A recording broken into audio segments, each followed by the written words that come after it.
Mes chers collègues, la parole est à Monsieur Hervé Mariton.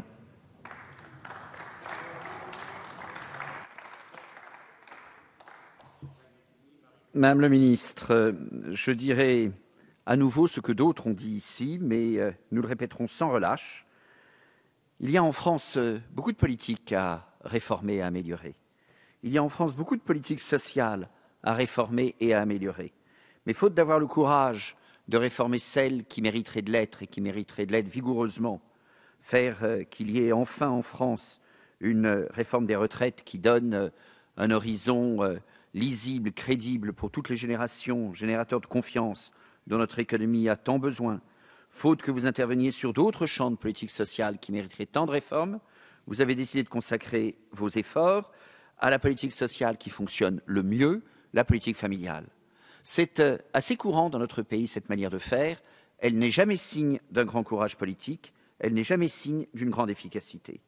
Alors, vous répondez régulièrement, Madame le ministre, que le gouvernement n'a rien contre la politique familiale. Au contraire, la démonstration n'est jamais solide, elle n'est jamais bien établie, elle n'est pas crédible, elle n'est pas réelle.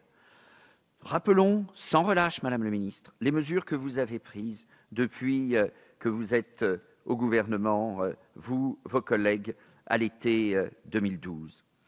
En 2013, c'est une première mise en cause du quotient familial.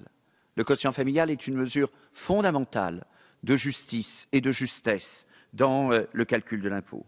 Eh bien, vous avez voulu baisser le quotient familial pour chaque demi-part en 2012 pour le budget 2013.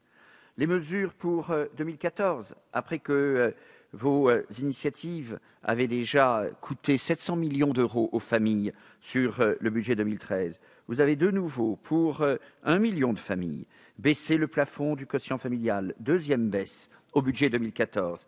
Il s'agissait alors d'une pénalisation d'1 milliard d'euros sur le dos des familles. Et puis, des mesures encore appliquées en 2014, comme la modulation de l'allocation de base s'agissant de la prestation d'accueil des jeunes enfants, la baisse du complément du libre choix de l'activité, le partage du congé parental, et puis, signature idéologique des maigres initiatives que vous avez prises dans le domaine de retraite, la fiscalisation des majorations de retraite versées aux parents ayant eu ou élevé au moins 3 enfants, alors même que, par définition de notre système de répartition, les enfants sont la contribution même au financement des retraites. Les majorations familiales et l'ensemble des droits familiaux de retraite est souvent à tort présenté comme un dispositif non contributif, au contraire dans la logique de la répartition. Et puis, non content de ce que vous aviez enclenché depuis 2 ans, vous avez donc rajouté de nouvelles dispositions pour l'actuel PLFSS, qu'il s'agisse de nouvelles règles encore de partage du congé parental, avec beaucoup d'hypocrisie, vous le savez, qu'il s'agisse de mesures comptables au détriment du budget de la CNAF et qu'il s'agisse, bien sûr, de la mise en cause des allocations familiales. Vous avez décidé là, et nous l'avons entendu, y compris de l'orateur du groupe GDR, vous avez décidé de mettre en cause un pilier important de notre politique familiale.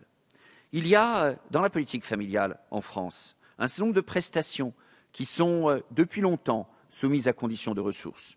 Qu'on l'approuve ou qu'on le critique, ces prestations, au fil du temps, ont pris une part croissante comparée à la part des allocations familiales. Mais le pilier des allocations familiales a été maintenu, pilier qui dit à la fois la justice, l'efficacité de notre politique familiale, mais aussi l'universalité de nos systèmes sociaux. Vous avez fait le choix dans ce PLFSS de renforcer les sanctions qui s'appliqueront à ceux qui contestent un certain nombre d'éléments des systèmes sociaux français. Et vous savez bien qu'en prenant l'initiative que vous prenez sur le dos de la politique familiale, en mettant en cause l'universalité des allocations familiales, en réalité, vous encouragez un nombre croissant de Français à considérer qu'ils sont alors étrangers aux politiques sociales et à la politique familiale menée par la nation. Cela n'est pas de bonne pratique. Alors vous avez parfois argumenté en disant qu'au fond, tout cela concernera relativement peu de monde. Cela concernera beaucoup de monde, vous le savez, même si vos chiffrages ont varié au fil de ces débats. 1 million de familles, 600 000 familles selon les moments du débat, en tout cas des centaines de milliers de familles. Tout ça ne peut pas être regardé par le mépris. Il est arrivé dans ces débats que l'on nous explique que, ma foi, lorsque cela pouvait avoir un impact significatif au regard du revenu mensuel des familles, c'était sans doute qu'il s'agissait de familles très nombreuses, 4, 5 enfants, et que sans doute il s'agissait là de modes de vie devenus assez rares aujourd'hui. Je crois que les familles, y compris les familles nombreuses, les familles très nombreuses, méritent le respect de la nation, contrairement à ce que vous exprimez. Mais c'est tout simplement une question de justice, en effet. C'est comme vous le soulignez, c'est une question que vous posez bien, une question du consentement à l'impôt et du consentement à l'effort.